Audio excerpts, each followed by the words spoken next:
acontece no Rio e no esporte, você ouve aqui na Bradesco Esportes FM 91.1.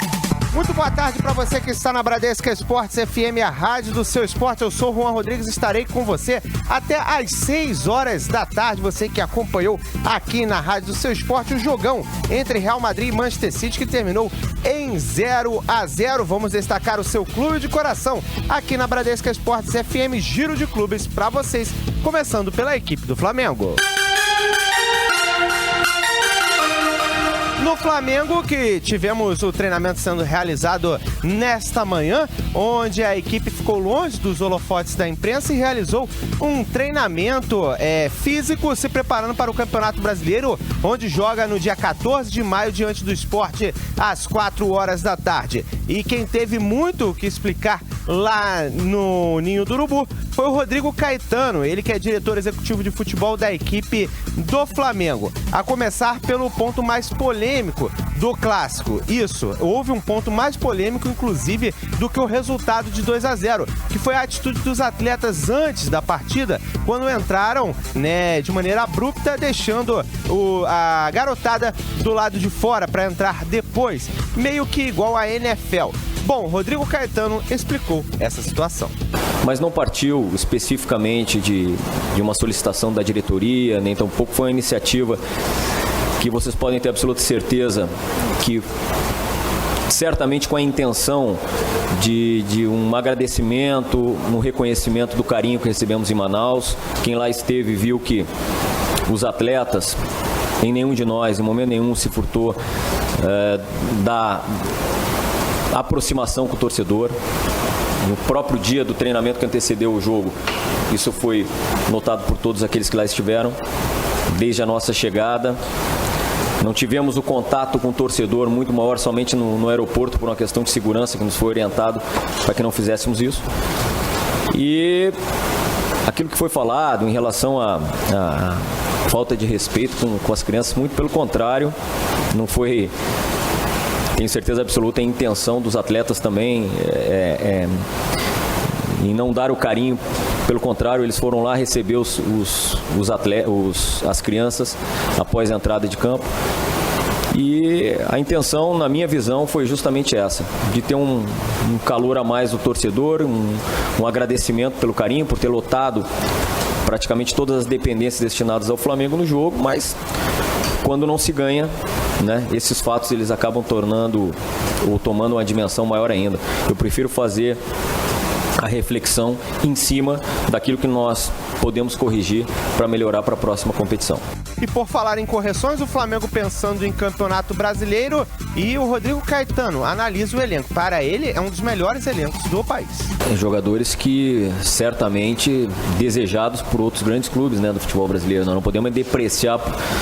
Eu não posso agora depreciar o nosso elenco por eles estarem no Flamengo.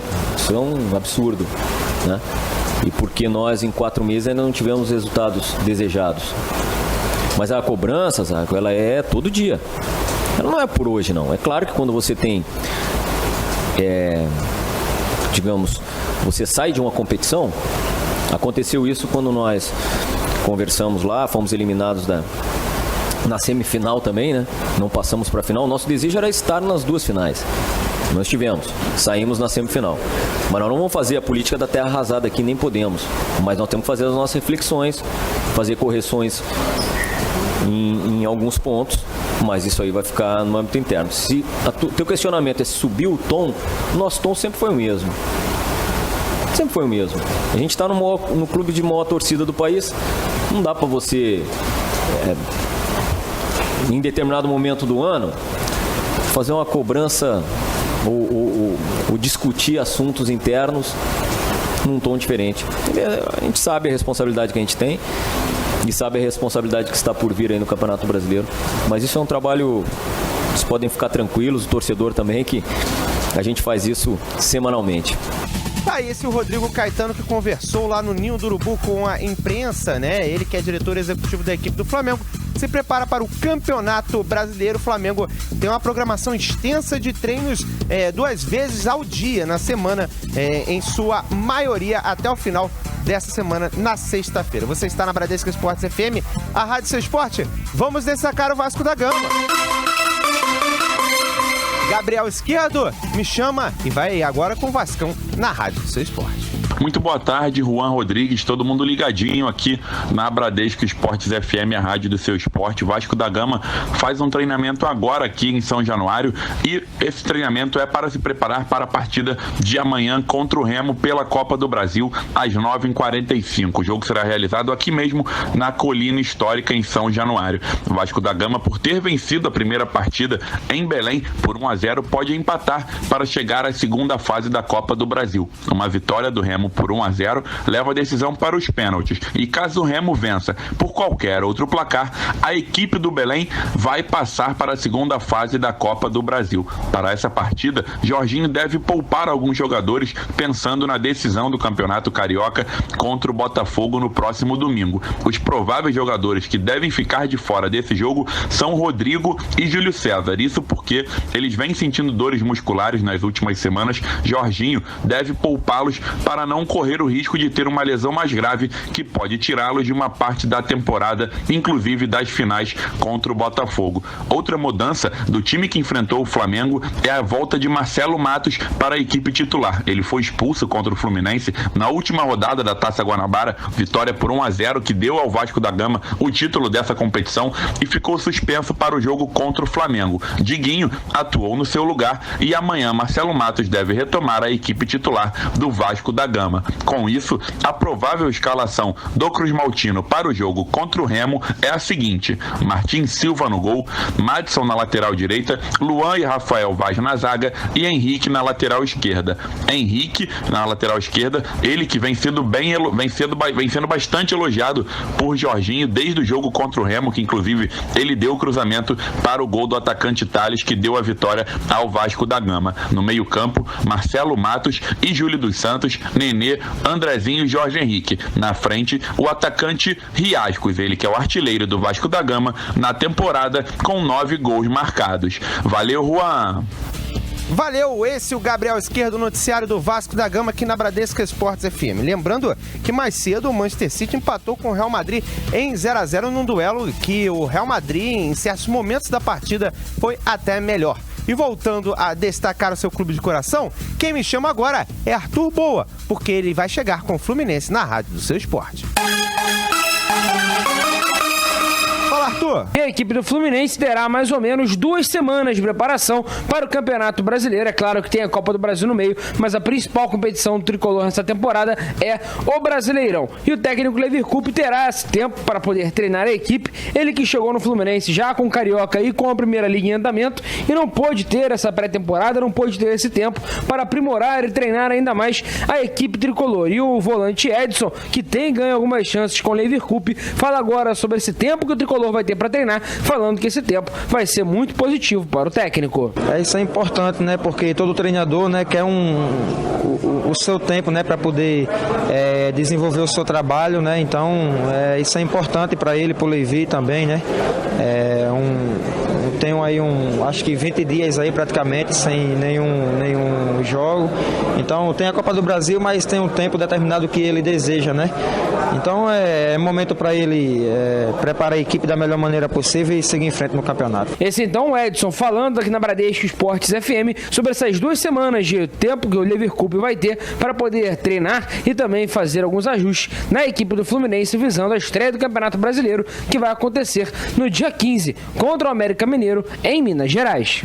Tá certo, esse é o Arthur Boa, noticiário do Fluminense aqui na Rádio Seu Esporte. Você está na Bradesco Esportes FM, comigo, Juan Rodrigues. Vamos até às 6 horas da tarde, quando vem a reprise dos Donos da Bola aqui na Rádio do Seu Esporte. Bradesco Esportes.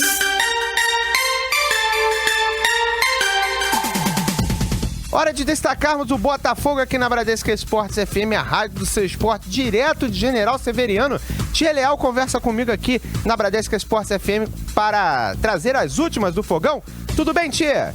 Tudo bem, Juan? Abraço a você, todo mundo ligado aqui na programação da Bradesco Esportes FM. Isso mesmo, direto aqui de General Severiano, a sede do Botafogo. Neste momento acontecendo a entrevista coletiva do zagueiro Renan Fonseca, que muito provavelmente deve ser o titular já no compromisso da primeira partida da grande final do Campeonato Carioca, que acontece no próximo domingo, dia 1º de maio. O Botafogo que na quinta-feira tem o jogo de volta na Copa do Brasil contra o Coruripe. Esse jogo vai acontecer no estádio Los Lários, em Xerém, às 9h30 da noite. Na partida de ida, o Botafogo venceu por 1-0, gol marcado pelo jovem atacante Luiz Henrique, e o empate da classificação para o Botafogo para a próxima fase da competição nacional.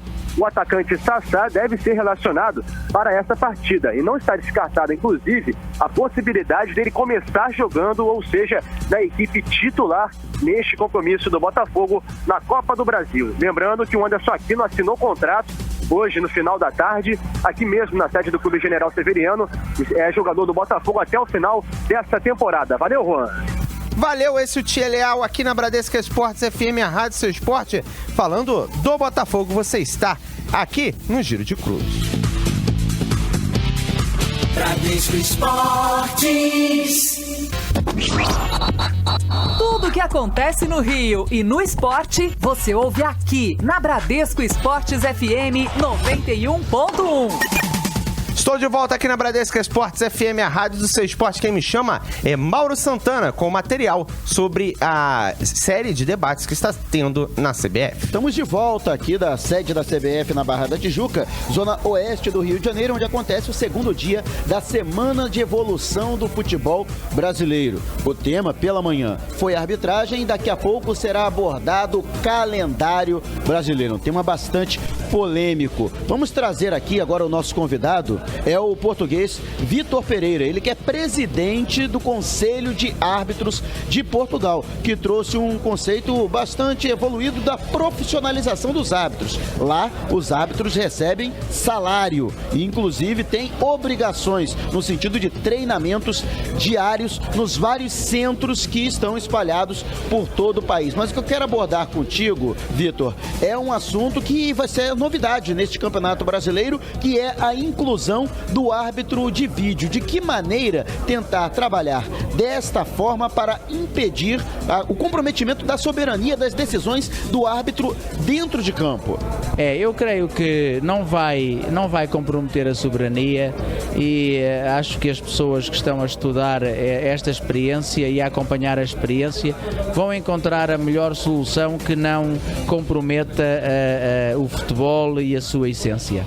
Este então, Vitor Pereira, agradecendo a participação dele aqui com a gente, ele que é presidente do Conselho de Árbitros de Portugal, que passou por um processo aí de 10 anos de profissionalização e, logicamente, a legislação é diferente da legislação brasileira, existe, logicamente, uma permissividade maior para que esse processo pudesse ter acontecido lá em Portugal. Leonardo Gaciba, ele que é ex-árbitro de futebol e hoje é nosso colega comentarista de futebol, foi bastante enfático na participação dele no ciclo de palestras. Ele pediu ferrenhamente que haja a profissionalização dos árbitros. Sérgio Corrêa trouxe até um dado interessante: seriam necessários no mínimo 60 milhões de reais por ano para manter pelo menos 450 árbitros profissionais para as principais competições, as principais divisões de futebol do Brasil. Leonardo Gaciba chegou até a utilizar um número diferente,